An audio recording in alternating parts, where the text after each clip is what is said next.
awesome. Well, let's see where this leads us. All right, Cool. so I want to set the stage for our conversation. So there's an old story told in parts of the Amazon, which you may be familiar with, um, and it goes um, long before people knew the sacred vine. A princess wandered the desert, lost and near death. She fell beside a cactus, praying for guidance, and in that silence between the last breaths, the cactus spoke to her. It told her to seek the vine that grows in the forest. That together they would show her people how to heal and see. So whether the story is uh, a myth or actual memory, the kind of the messages, the hidden messages. At one point, uh, people were humble enough to listen to uh, the language of plants, and so that's kind of where I want to start the conversation off with you is with listening. When did plants first speak to you, and was it in the form of medicinal, or was it something conscious? Yes, I mean, such a layered and meaningful question and subject, you know, because it's very much my experience that the plants and animals and everything are communicating with us at all times, but they don't use language or words to speak, you know. And there's lots of stories like the one you shared, in peppered in the lore of herbalism. Like Hoshu Wu was supposedly found by Old Man Ho, who was like in his 80s and very tired, was upset that he couldn't create a family in his life and all these things. And he fell asleep in the forest one day and he woke up and he saw this plant just shimmering in the sun. And he started using it. And the story is he lived many more years. He sired many children, you know, and we know that Hoshu Wu is a plant that is super high in resveratrol. So my own personal story with respect to that, to answer your question, um, has also been peppered through my life with all kinds of things like that. The earliest memory I have, actually, of all my memories, was hiking with my parents up in the mountains. I fell asleep on my father's shoulders as we were hiking. And we got to our destination. We were up at the ski hill. And he put me down in this field of flowers. And I woke up and I just looked around and I thought, hey, cool, I'm in heaven. And I literally, that was like the feeling. And I just had this sense that all of these plants around me were like stars, Um, and, that, kind of ties into Rudolf Steiner. He talks about how the flowering parts of plant are the aerial parts of plants are connected with, the air element and sort of space and ether, but also flowers have the shape of stars and various, express various sacred geometry Yeah. and things. So, it's just interesting. And then we gift, flowers, to show, our emotional connection to people. And it was just interesting now that I, have all these stories that I've gathered about herbalism and what it's all about, the synchronicities of communication between plants. That was like my very first one. But then of course I also in high school, I, I had like the normal, suburbanite, skateboarding and, movies and got into, the usuals in high school, drinking and stuff. But I eventually came to the shamanic plants and started working with cannabis and psilocybin, and they opened me up in even another way into a greater authenticity, my path with respect to herbalism, and a knowing that people aren't bad for the earth, but our way is bad for the earth, what we've been doing, and it's because we're Yeah. not attuned to this listening that you're speaking of, you know. So sorry, that's kind of a long roundabout way to No, answer, but no, that makes yeah. perfect sense, and I mean that really speaks to the intuitive side. But the where does the like the how do you incorporate the science? Because there's this whole other element to it that I think balancing the two is what really, uh, will attract more people in our modern era. Well, in terms of plant communication, the science that comes to mind straight off the bat is kind of related to sort of the Bigus or breatharian science as well. In this fact of you have this electromagnetic toroidal, aura that emanates from your heart center. Your heart is actually, one of my herbal teachers talks about gnosis cardiaca, which is the knowledge of the heart, right? And your heart is actually, I think it's a 0 point energy device. In Chinese herbalism, the heart is considered to be the emperor, and that it influences your electromagnetic field from your heart, influences all of your other organs, you Yeah. know. And this aura extends, as much as 55 feet or more from your body. And so every time you're always ensconced in the electromagnetic fields of other plants, other people, and there's a subtle electromagnetic conversation that's happening. You may even call it psychic or intuitive. And this is a faculty that we all have, but has just more or less atrophied, focusing more on language and the material world. Yeah. So Yeah. I think that we can have direct plant communication through opening up to our internal heart, extrasensory perception. You know, Yeah. so No, I agree with you. And if I could add something to your point, you just kind of brought something to mind. Like uh, one of the things me and my wife enjoy doing is primitive camping, and uh, and over the years I would take a person out there at a time, maybe two, but I'm always taking people out in nature just because it's a fun thing to do. And uh, my own experiences, which I didn't took me a while to really read the signs and realize what was happening, but I would be out in nature in the military and I would feel free. And then I would go back to, uh, city, go back to base, and I would feel trapped again. And when I got out and I would go out in the nature, I realized it was like this healing thing for me, but I never associated that with anybody else. I just thought it was something that was good for me. And when I started taking people out, especially primitive camping, um, they would have uh, these purging experiences where they would unload so much built up mental stress, nervous system stress, and people would literally just talk and talk and talk and exhaust their brain, their nervous system for hours and hours.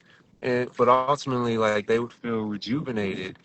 And now I understand, the science behind it. But you speaking about indigenous cultures, they talk about how each plant has a spirit. Like when you teach, how do you balance the two, right? Between the science and the spiritual.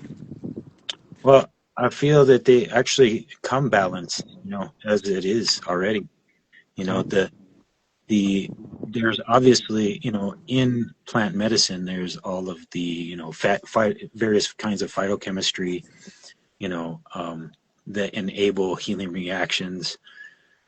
But it's interesting in working with other herbalists and talking with herbalists, other, seasoned herbalists, and young herbalists, and people all over the place in different locales. And I've heard of people asking plants to do things that they don't normally do. The herbalist just asks them to do this thing for this client, and they find that oftentimes the plant can do it.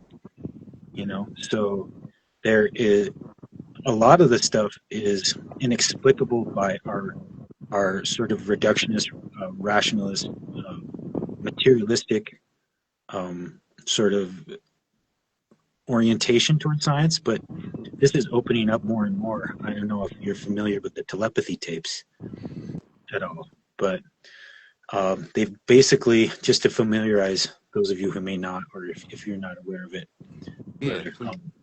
it's they there's this Dr. Diane Hennessy, who is this Harvard researcher who started to work with nonverbal autistic children who were Mhm. displaying signs of like savant skills, but beyond that, telepathy, uh, Okay. like very profound telepathic skills. Yeah. And in terms of science, a lot of this, is sort of explicable through quantum entanglement. Mhm. And in terms of the alchemical sciences, um, the whole thing of mentalism, and that the universe is mental as its at its substrate, base foundation. Consciousness is the true reality, and the material realm is built on top of that. So, Yeah. you know, um, and I believe I've had so many times when I'm doing wildcrafting walks with people, and we're walking on a trail, and someone is just telling me about the various symptoms that they're experiencing, and we stop to just kind of wrap up on the trail, and I look down, and the plants that are helpful to them are right at their feet, right then and there. Yeah. And there was something that we weren't like looking for them, but both of us stopped to take a minute and pause, and then the plants are right there.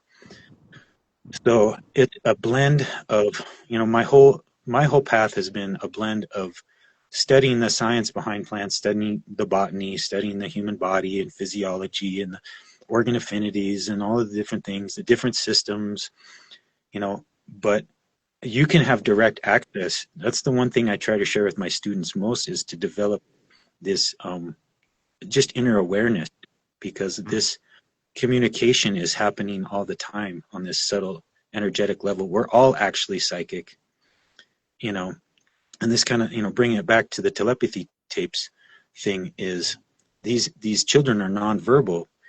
And so, I have this sort of postulation hypothesis that the Tower of Babel was essentially when we went from being psychic to talking using language, and how that caused so much confusion, because from what I understand about the telepathic communication these children have, like when we think of an example is given in the telepathy tapes of when we think of Thanksgiving, we think of, whatever, football and Uncle so and so and the smell of the food. But Mhm. someone who's psychic has an experiential, and someone communicating the thoughts of Thanksgiving, they feel all of the feelings, in and all of the textures and all the smells and everything all at once. And it's not like you have to tell them like the pieces. They just, they're there, in Yeah. your memory. And I think that's part of this, reality, is that we're actually all connected. There's a greater mind that we can access when we release our attachment to sort of our identification, with our Yeah. body, Yeah. or whatever, that we can actually, through our consciousness connection, connect with everything. And we can have direct knowledge of how to use it and what it's good for and how it's going to help us. But it comes through developing this acuity of inner awareness, So Yeah. I hope that answers. No, that, It's a blend. You got to read the books. You got to know the botany and stuff, because to me, it's a piece of like getting to know someone. You want to know their name. You want to know where they came from. Like I was asking you, about Dallas and that kind mhm. of stuff. It gives you a sense of the story of that person, or that plant, Yeah. and you get to know it better that way, you know.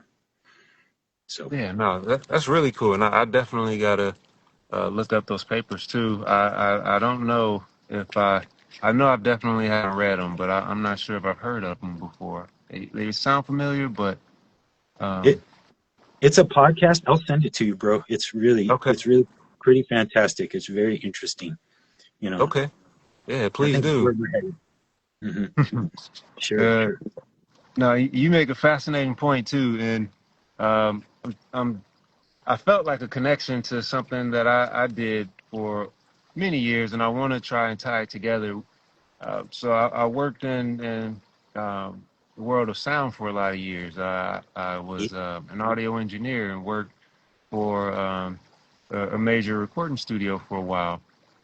And I was Cool. explaining to another buddy that working in audio really gave me the framework to understand spirituality in a way that I wouldn't have been able to grasp if I hadn't had that experience. Because your whole job as an audio engineer is learning how to work with the unseen, right? Mhm.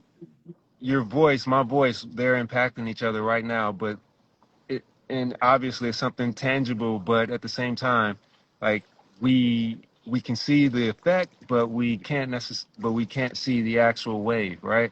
And Mhm. so as an audio engineer, you're learning how to capture this unseen force coming from this person in a way that will resonate with other people. And if you don't capture it the right way, it won't resonate the right way. And on Mhm. top of that, you're learning how to dial into frequencies within this unseen force to highlight the pleasing parts and kind of tune out the not so pleasing parts. And when I hear you talk about just kind of this intuitive connection with plants, I think about like how everything is a vibration. That's something that's confirmed and commonly accepted now. And I think when we ingest a plant, for instance, that DNA is the vibration is holding all of that together. Mhm. And I feel like when we ingest it, we begin to harmonize with the DNA, with the vibration of that plant. And I wonder, see if this makes sense to you, when indigenous cultures, say all around the world, have a different instrument for different ceremonies. Some places is bass drums, and it's really kind of tuning into the sacrum and root chakra. And there's other places where it's higher pitched drums and strings, and really tapping into different aspects of your consciousness. I wonder if that's intentional. It's not random, and they realize that they could amplify the vibration of the frequency of that plant to enhance the being a lot better. Oh man, you just hit so many juicy notes, and not to double entendre there, but that I'm also a musician. I'm a drummer. Been playing Okay. drums for about 35 years now, or 40 years actually, and I love music. The alchemists talk about if you really want to understand reality, study Mm-hmm. music. You Mm-hmm. know, and it all connects the chakras, the colors, the Mm-hmm. tones, chemistry, the botany associated with the chemistry, different organs. As part of the course I took in herbalism was evolutionary herbalism, where they thread all this together. So it's great that you brought it up.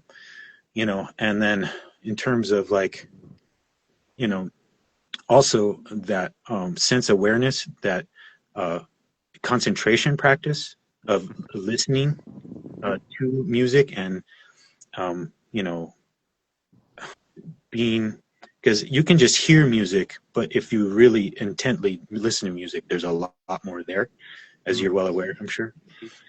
Um, but so there's that all those things of frequency and vibration, and all the plants work in that way as well, as you know. So the alchemists would make what they call spagyrics, what they where they will take a plant and the plant they would separate the body and the spirit. Hey, there's Nabiha. Mm-hmm. One love, sister. Hey, So, sister. uh, so they separate the body and the spirit of the plant by putting it in like an alembic, and you can do it a number of ways. You can either extract the oils first with alcohol, or you can put it in like a limbic and kind of cook off the esters, because most of the medicine in plants is going to be these volatile oils that they effervesce into the air but you can collect them and gather them, and that was considered the spirit of the plant. And then they take the body, which is the remaining husk, and they burn and grind it and burn and grind it. And what remains are the 12 self salts, or a portion of them, whatever's in that plant. And then you recombine the spiritualized body and spirit of the plant back together, and it actually births new chemistry. And so that would be what I would see as like the amplification aspect of frequency. And the other thing that you said that I just want to hit momentarily is the whole thing of cymatics. So in the same thing with studying sound and frequency, you're probably aware of this. Are you aware of this subject already? Yeah, I am. But How please. just how it influences matter and creates geometries. And so that, ties into astrology and stuff too, the way the sun is making a super low frequency sound, as well as all the planets that are affecting through vibration, as well as the earth, so we're ensconced in layers and layers and layers of these, or nested rather, in spheres of frequency and electromagnetism. So this is where we can move into, even like through the herbs, through the practices, move into frequency beings, being light beings, breatharianism, bigu practice, all those kinds of things, by developing the energy and the frequency attunement of this instrument. And you can use plants to balance through sympathy or antipathy. So I'll stop there, but No, that's good. And you just gave me another angle, which I like. So given how we just got into this space of frequency, and one of the things I like to contemplate on is how, in a modern world, you're bombarded with a lot of unnatural frequencies, and over time, especially the more you practice things like meditation, you become aware of how different environments affect your nervous system in different ways. And so now I kind of want to move into that space of the nervous system with you, and maybe see like what you may recommend, because so much of the illnesses a lot of people face are from acute stress and having an overstimulated nervous system. And we know that when you can find ways to calm your nervous system, right, then your body will kick in the rest and digest mode, and you will begin to repair. So I know one of my favorites that comes to mind right now is cacao beans, mm-hmm. with a little bit of uh, look, I am drawing a blank right now, but No worries. but I'm sure you can like give some concoctions that people would have access to, right? It's not some rare thing that you have to be a botanist or herbalist to yeah. Like what can you share in that regard?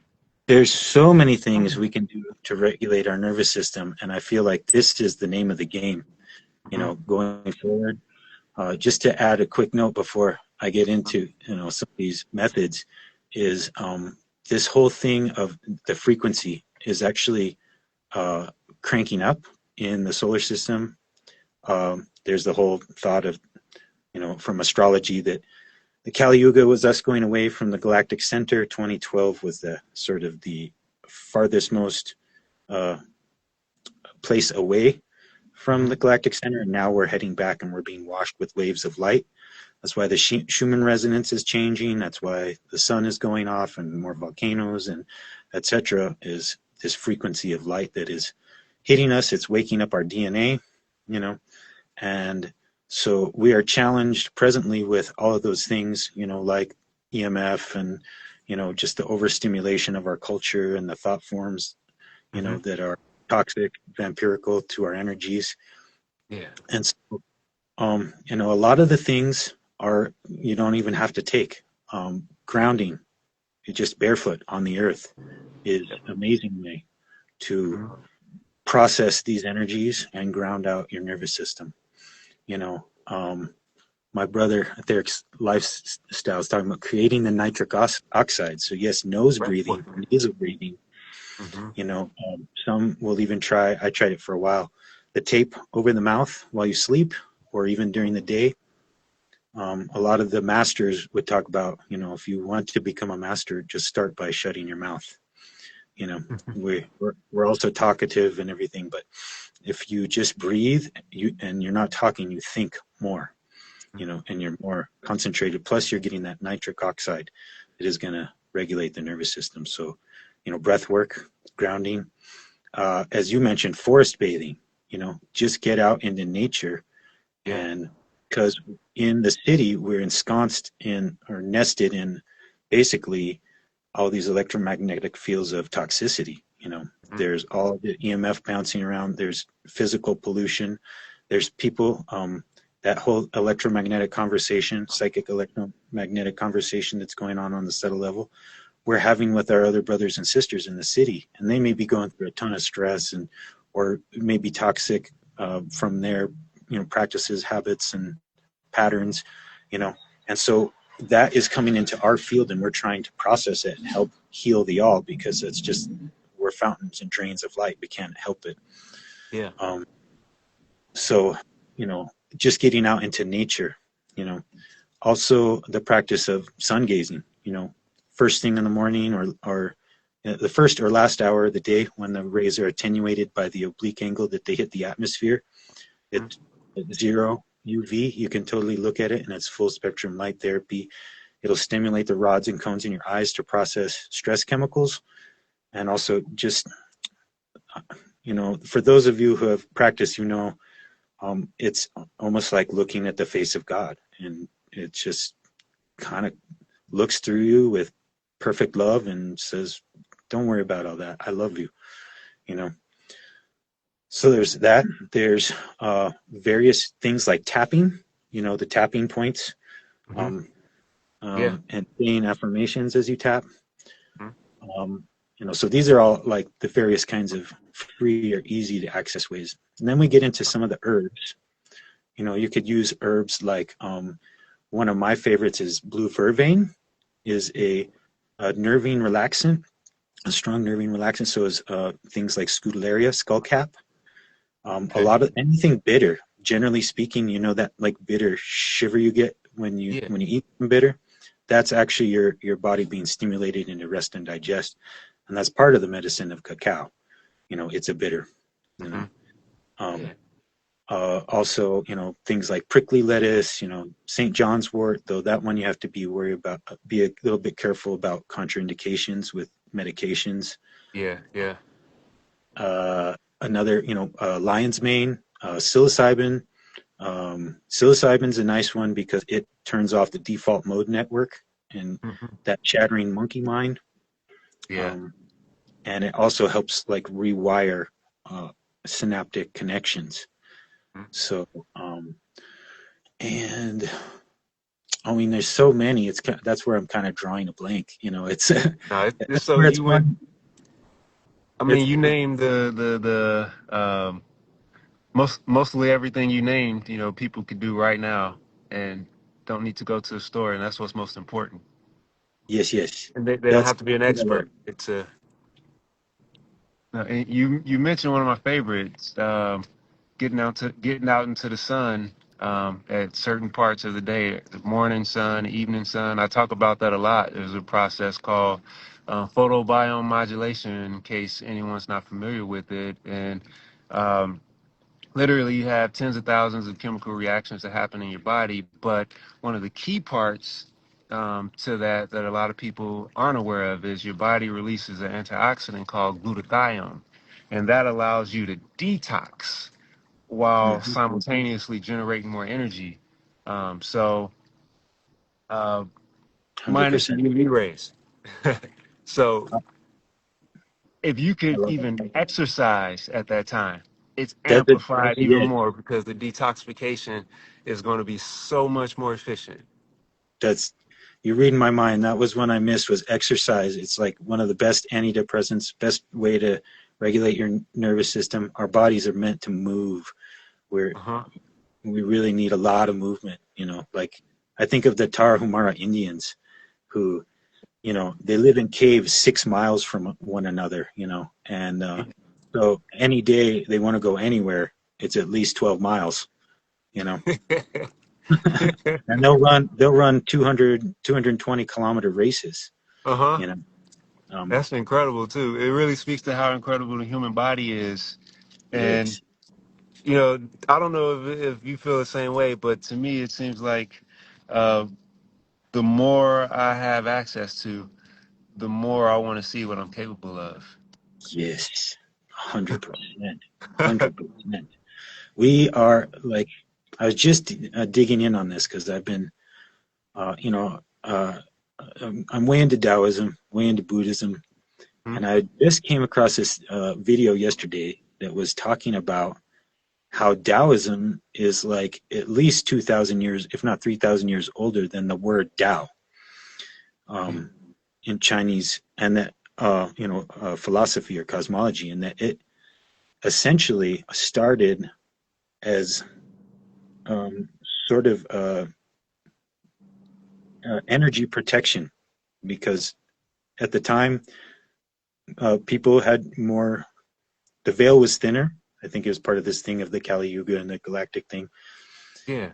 that there were basically, there are uh, disincarnate entities, positive and negative, and so they would essentially develop powers to protect their families and communities from negative energies, like demon hunters, essentially, you know. Yeah. And that, to them, the level of like Buddha or like, you know, maybe Jesus was maybe a little bit more developed in this, but that level was like the ground level in Mm. ancient Taoist philosophy. That's like where everything that we live is mostly in the basement, you know. Yeah. Yeah. That the powers that like people like Buddha and Jesus and stuff were spiritual power, because that's the true power, you Hmm. know. That was just the beginning of what we're capable of, Yeah. essentially. So we've really been selling ourselves short on our existence, and uh, the kings and queens we are, in a cosmic sense, not in the ethereal plane sense, but So, that we are regal, every one of us. yeah, You know, so where do you think?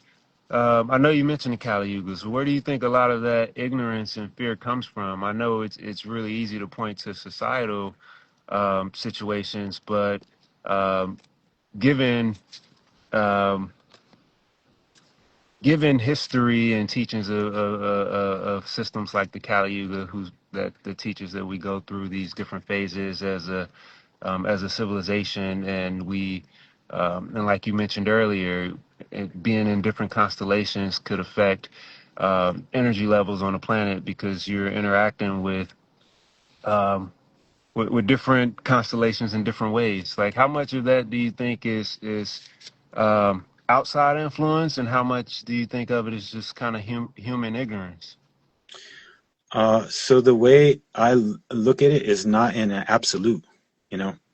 Uh, kind of stems from some research I did so many years ago about the Mayans and calendrics and the I Ching and all of these things, and according to the Mayans, if you look at, like for instance, I think it's in Palenque, there's this Quetzalcoatl pyramid and it has 13 steps, and that represents the 7 days of creation and the 6 nights. Sounds kind of similar to the Bible, right? Mm-hmm. Um, so in that scheme, they were able to calculate that on the days, things that happened were like, the time of Jesus, or the Renaissance, or like positive, human growth. Mm-hmm. And the dark ages and stuff like that landed on the nights. So everything in nature is like this Fibonacci spiral that's getting ever closer to perfection. But we have to go through what we would deem is like the negative. And so this is that yin and yang that's going back and forth. Mm-hmm. Like right now, a lot of people look around and go, everything's crazy. It's very negative world we're living in. And it's not. That's just our judgment. Just like a cat is a terrible monster to a mouse, but a wonderful little furry pet to a human. Yeah. Our conditions are like that too. So we're in this huge system of the universe, and these big things are happening that we're just little humans in. So it seems very scary, but it's all part of the evolution, in my view. So that time in the Kali Yuga, it's all cycles, right? So Kali Yuga was just going out on the galactic arm to the edge, and now we're going back in. Like the golden age from the past was when we were pyramid builders, breatharians, psychic, telekinesis, no disease, living 400, 500 years. Mm-hmm. And I think that's what we're going back to, Yeah. but we have to go through, just like we see in our lives, there's like high times and low times. And when you know, just remember that when things are low, they're going to go back up, and when they're up, they're going to go back down. Instead of fixating or attaching to one part of the cycle, knowing that it is evolving you and evolving the collective, and just putting trust, let go and let God, so to speak, in the process, and not judge, because that just wraps us up in thoughts of attachment and pain and expectation. Yeah. So is Well, that well, no, that's that resonate? good. That definitely resonates, and I could. You made me think of another point, and maybe I'll just make this be the last point on this topic because I can keep going. I'm sure you could too. So But fun. do you, from your perspective, or just basically from your feelings, do you think, because of, say, a natural progression, do you feel like there would ultimately be a lesson learned, a wisdom learned, or would we forget that we had this time as we once were in a new time?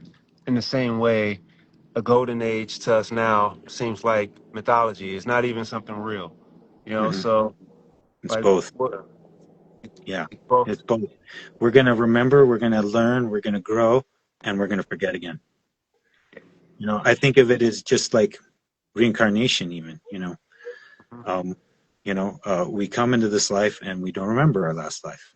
You know, Yeah. what if, and that's part of what I think we can develop, and the ways we can learn and grow towards this greater perfection that's inevitable is, through our intention, our focus, we can start to develop this inner awareness more, and Hmm. cultivate that, connection with our inner source, which is infinite and can answer all these things.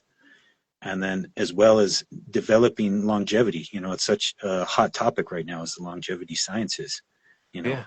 so Hmm. that we can live a long enough, to practice mindfulness and memory, that we might be able to bring it into the next incarnation, you know.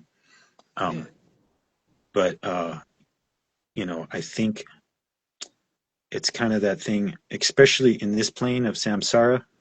It's a constant cycle of trauma and healing, you know. And so, uh, there can be a benefit in forgetting, actually, you know, Yeah. Yeah. in the healing process. So it's, once again, one of those things of our judgments, and we would like to see ourselves, and the Buddhists talk about the third time or the fourth time. The three times are the past, the present, and the future. The fourth time will be without time or space. Will be all realized Buddhas, every one, every creature from the, paramecium to the tapeworm to you and I and the cat and the, Hmm. tree, and all beings will be fully realized in the fourth time. But don't wait too long. It's gonna be a while. I Yeah. think. Yeah. Yeah. Yeah. I mean, eternity is forever. Right. We are eternal beings in eternity right now, and we've come from eternity. We're going back to an eternity, and we're in eternity.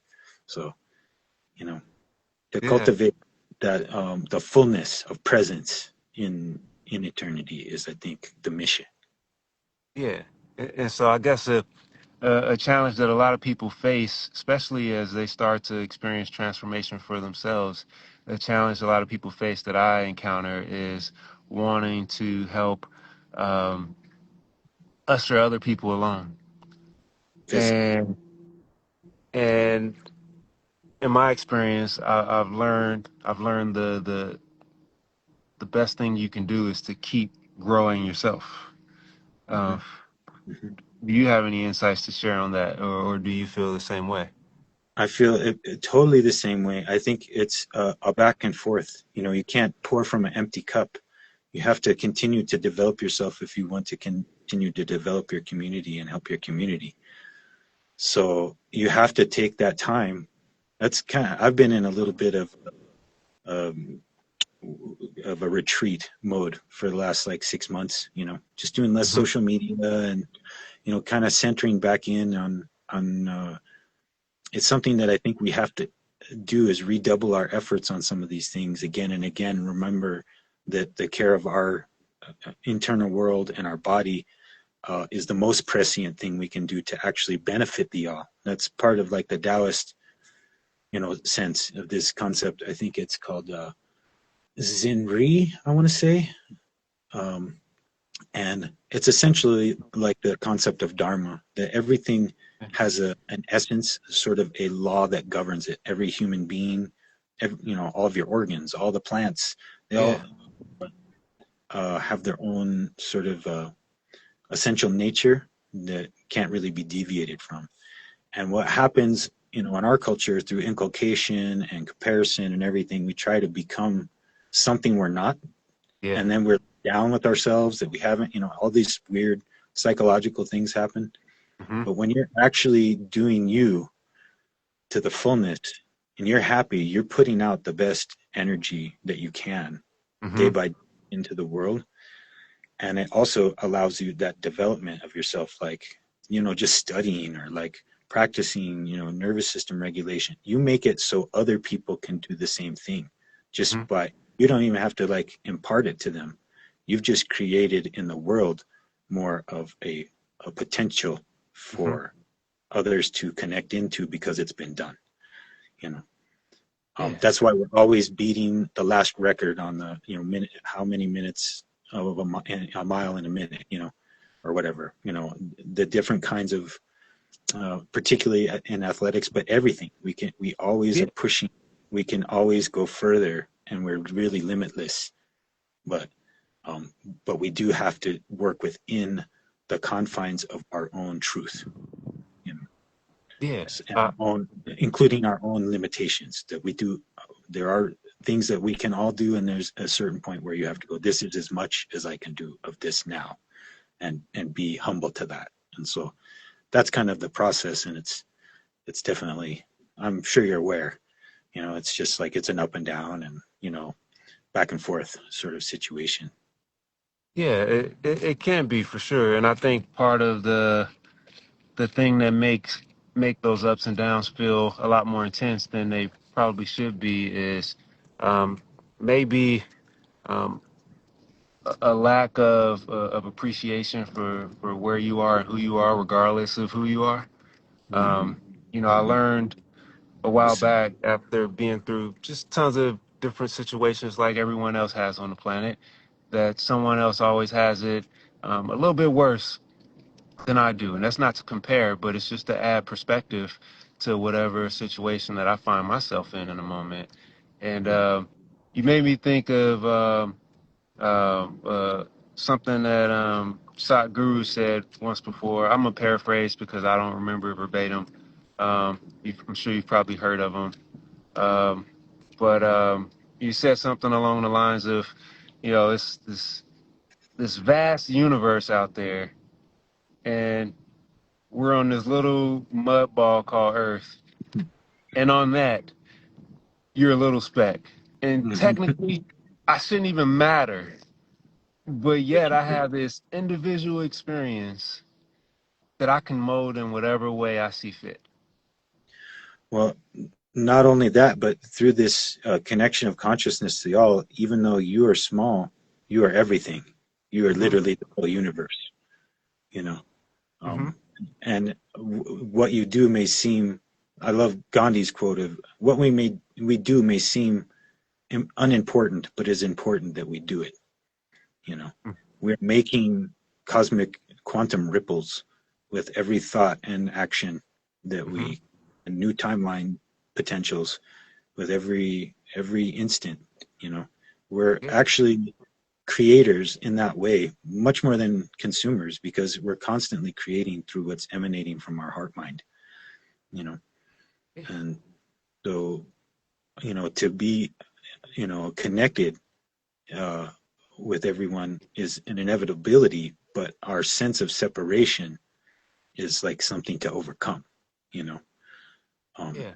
Yeah. it, it's an illusion from our sense faculties that we're not all one already. You know, that there's a boundary line between you and me and the wall and the, you know, um, but actually there is none truly. You know, Yeah. it's an illusion not because it's not real, but because it's a projection from the Hmm. mind. You know. Hmm. Um, Yeah. No, I agree 100%. And I think one of the ways I interpret that is just how you mentioned creativity. And I actually feel just kind of had an epiphany for myself one day that um, kind of the ultimate liberation for an intelligent or complex human being, a complex organism like a human being, is to be able to express yourself fully and creatively, totally. freely. And that's one of the challenges of societies as we know them. They oftentimes restrict that creativity, therefore enhancing that feeling of separation. Because when you're creative, you feel very connected. It's not a woo thing at all. It's something that's very tangible. That's another great point, brother. In terms also of ways to regulate your nervous system. Art therapy is like universally helpful. You know, um, so I think that whole just getting into the mode of being a creator, like you Hmm. said, is that there's such medicine and empowerment just in that. Yeah. And it's because mostly because it's fun. It is. Fun is an energy that we need. It is a human need. Life really should be fun, even the challenging parts. Totally, As I totally. intentionally redirect my life in a direction that I want to be in, even the tough parts are pleasurable. It's And prior to that, the tough parts were miserable. mhm, mhm. I totally agree. I think we're infinite beings. I think on the other side, we're like, oh yeah, I'm God. I could just go down there, whatever, throw it all at me. I'm good with it. And then we get down here and we're like, ah, you know, it's kind of like a little bit, a little bit much. Like, what happened? But we can step to it and we can do it. You know, um, Yeah, it's just a matter of having that will to, of having a reason, a why, you know. yeah, And love is a great reason and a great energy source, and fun. Those are probably yeah. two of the best ones. Much Uh-huh. much better to be inspired than motivated. You know, Yeah, yeah. inspiration is a fire within. Motivation is like a whip, or Hmm. a dancing carrot. You know, Hmm. Yeah. um, so I I like that, and I love when people dissect the play on words in that way because we use them so unconsciously, but they do shape our perception of the world. are you familiar at all with Seven Bomar, bro? No, no, no. Oh, you should check him out because the dude is brilliant, and uh, one of his major contributions is in understanding that language. Um, uh, he goes deep into etymology Okay. and the way words are, like, for instance, the word words is also an anagram of the word swords. They're Mm, used to parlay and to cut up reality, mm, right? yeah. It's also collected to worlds, you know, um, and the way we are spelling, the power of, word sound power Hmm. to create, you know, if we are careful with our words and our wordsmiths, we can, in the way of like nonviolent communication, we can create very beautiful, things. But words are also traps for our mind because of this way in which we encapsulate ideas, with words and Mm, sort of affix to an idea of them. When this is sort of the thing of Taoism, that the true Tao cannot be spoken, right? So um, the true nature of a thing is not something you can actually use words yeah. to point out. Um, they're convenient for us now, but I'm really curious to run the experiment. I had a mentor who said he took a 3 day, vow of silence, and he told me just how much it changed him just to do 3 days in quiet, you know, Hmm. Yeah. to just listen, to practice listening. Listening is a healing modality. That's another thing you can do for people to help them regulate your nervous system if you're in your strength, is just Hmm. listen, you Hmm. know, listen to people's stories, listen to what's going on with them, you know, and because the throat chakra is always going to elucidate truth, and it's always going to create healing. And if you give it space for that, it's that whole thing of expression, like you were saying, creative expression is like a Yeah. must, you know. So understanding words and their power and what, the roots of words are and what we're actually saying when we speak, you know, uh, it can be something that causes you to be more attentive and intentional, uh, become a more intentional creator, you know. Um, Absolutely. yeah, brother says here, never say morning. Yeah, I always say grand rising. What are Uh-huh. you? You know, they also call it a week. I call it a strong. You know, Hmm. uh, you know, just because it's not going to make me weak. It's going to make me stronger. Yeah. Yeah. Not a weekend. It's a strong start. It's a You strong know, start. Yeah. I love it. The I try and implement a lot of these things in my family, and the patterns run deep. They run very deep, and so it's something that you have to be both persistent and patient with, and understanding too.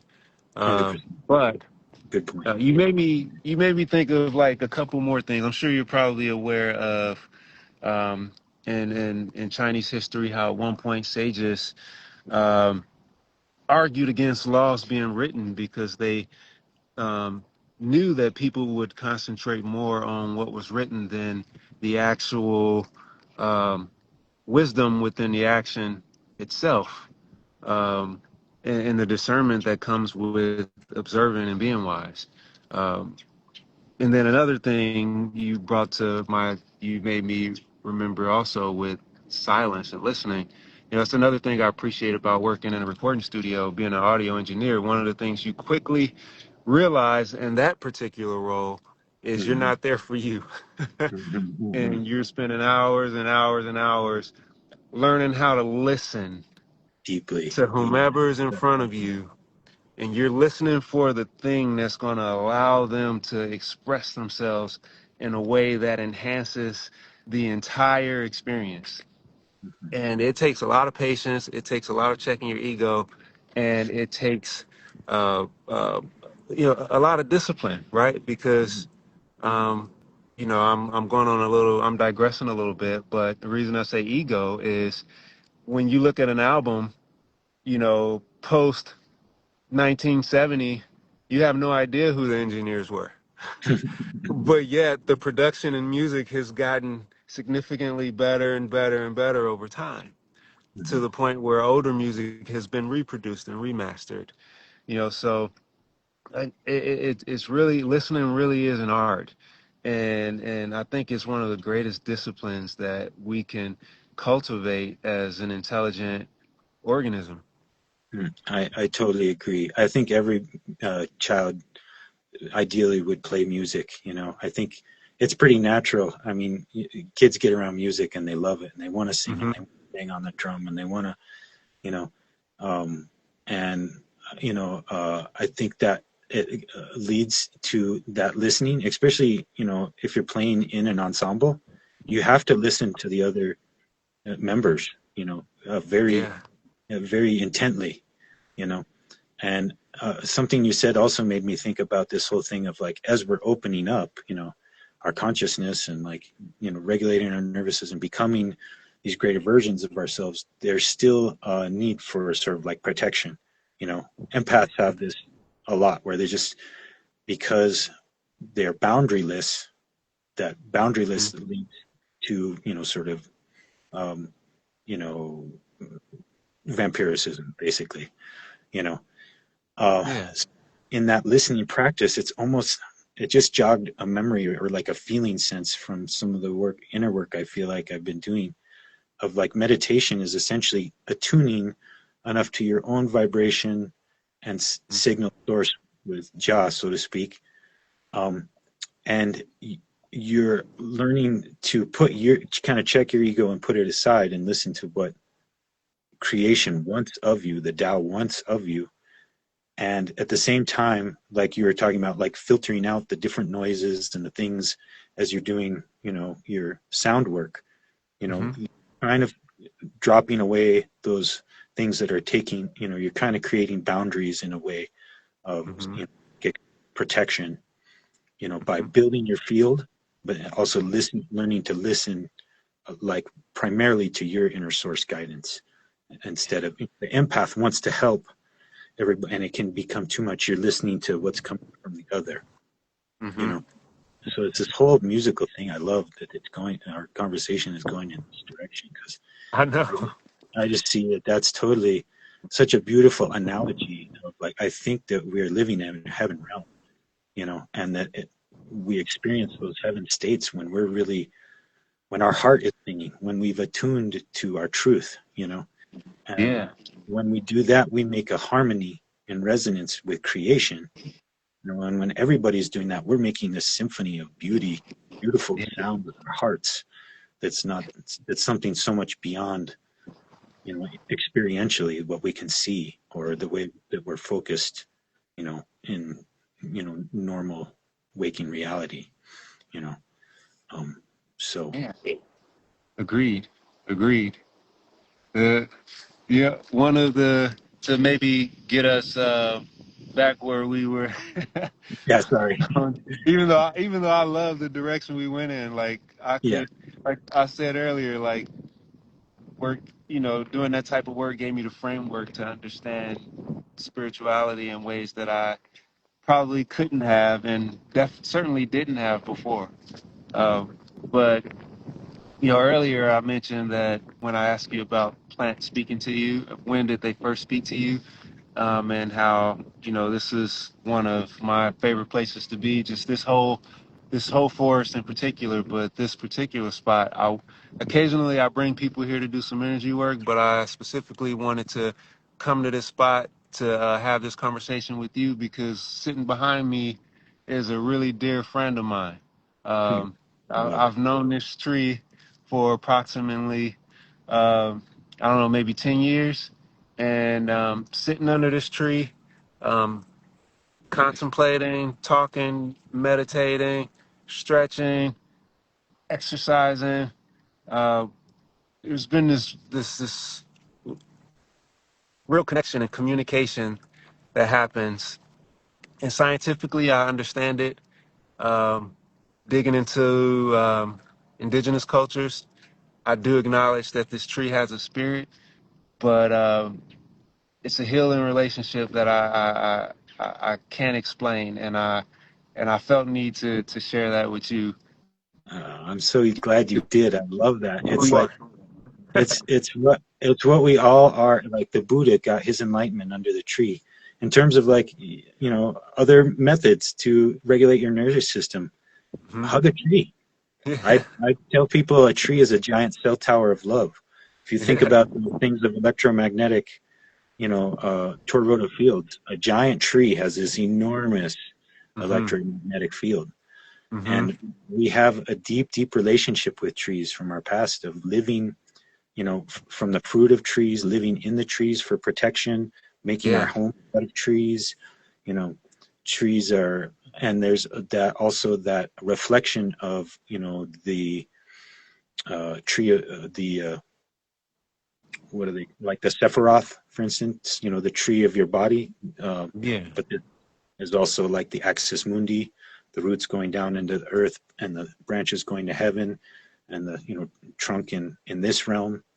Mm-hmm. This is there's so many reflections of the tree, and the deep connection that we all have with trees is very, very profound. The way our lungs have the dendritic branching that a tree does, and that we Mm-hmm. expel uh, carbon dioxide and we breathe in oxygen, and vice versa with the tree. Yeah.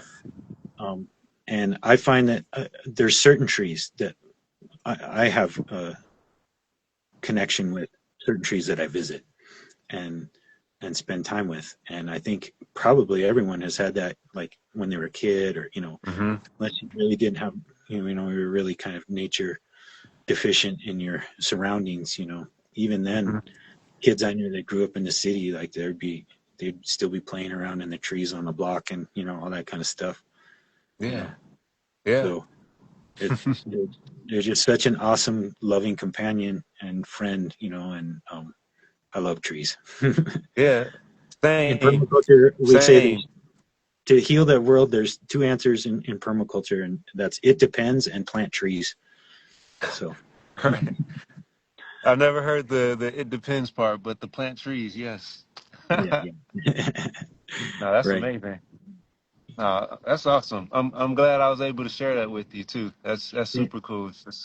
Thank you for Um, sharing that with me. I really appreciate those stories. It's like it's good good juice for my soul. yeah, and it's also comedic too, because it's like at one point I realized, um, like it's like wait a minute, I've been talking to a tree, and it just Yeah. happened. Like I would show up and like, hey friend, and like and over time, like it just dawned on me one day. It's like wait a minute, and what really helped was I had some friends from I brought a guy out from Nepal to do some breath exercises here under this tree, and I shared the same thing with him, and he really helped me uh, bring that relationship full circle and honoring that relationship when I come to visit. So now you see the lake right behind the tree.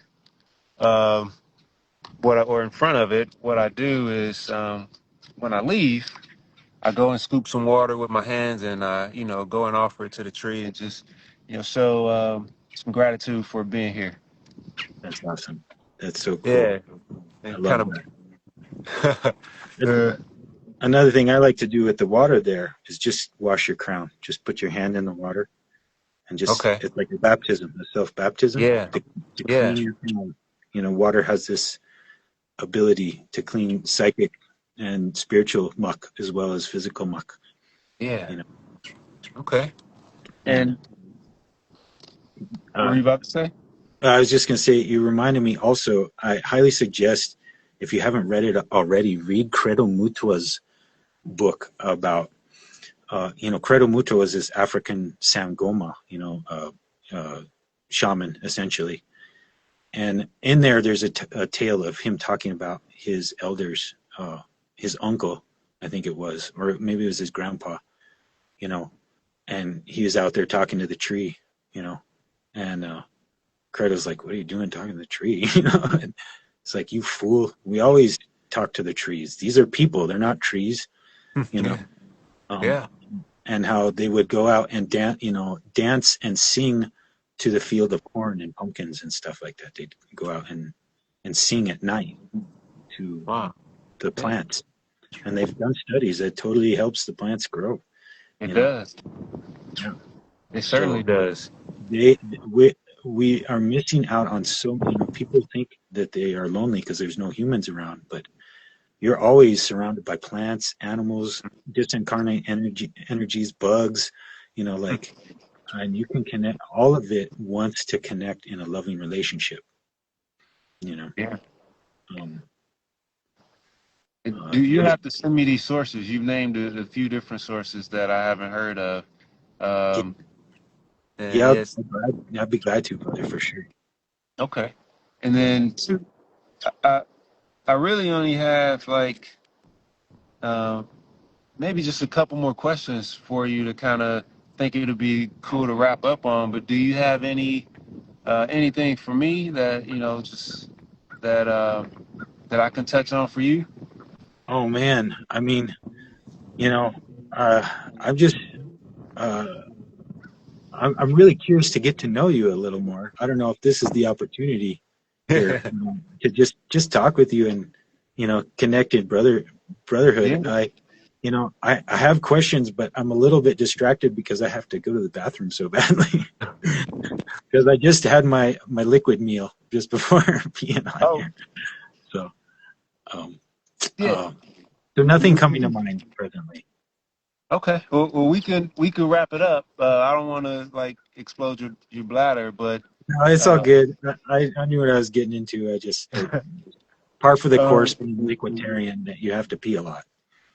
yeah, agreed. So the last thing I'll ask is, um, if plants could speak to humanity today, what do you think they would say to us? Let me help you. I think the Beautiful. plants are screaming for us. They're like, we're here. I think of plants and mushrooms actually as our greatest ancestors, the most ancient, and they're picking up all these light codes that are coming through the sun and everything like that. Not to mention their own individual spirits and their own unique healing powers. Hmm. You know, they're just like, you can actually get benefits from the plants without consuming them either. You can just, like we've been talking about, like with the tree, you can Hmm. just be with them, and get Yep. healing benefit from them. And I think they're actually screaming to help, you know, Beautiful. and Beautiful. Well ennobling said. with their wisdom. I love it. I love it. Look, constantly, consciously, one said, "Go, we'll wait." No, I I love don't it. mind if you don't. It's gonna take me a minute. I gotta walk in there. No, I don't want to hold you up. Okay, It's yeah, no, we definitely can connect offline and we can have more conversations too. And let's chat. definitely when you connect with kindred spirits, there's so many different ways you could take these conversations with little to no effort. So I'm certainly open to having more conversations, and I think it'd be a lot of fun. Game on. I would too. That sounds great, brother. Sounds like a great. Yes, I'd love sir, my to. brother. Well, man, it was great.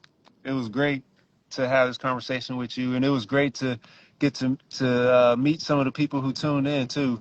And man, enjoy the rest of your day, my brother. You too, man. So good to meet you. Thank you for your thoughtful questions and your beautiful heart. And I look forward to, co-creating some more in the future. Yes, sir. Have a good evening. All right. One love, everyone. Be well. Thanks again, brother. Thank you.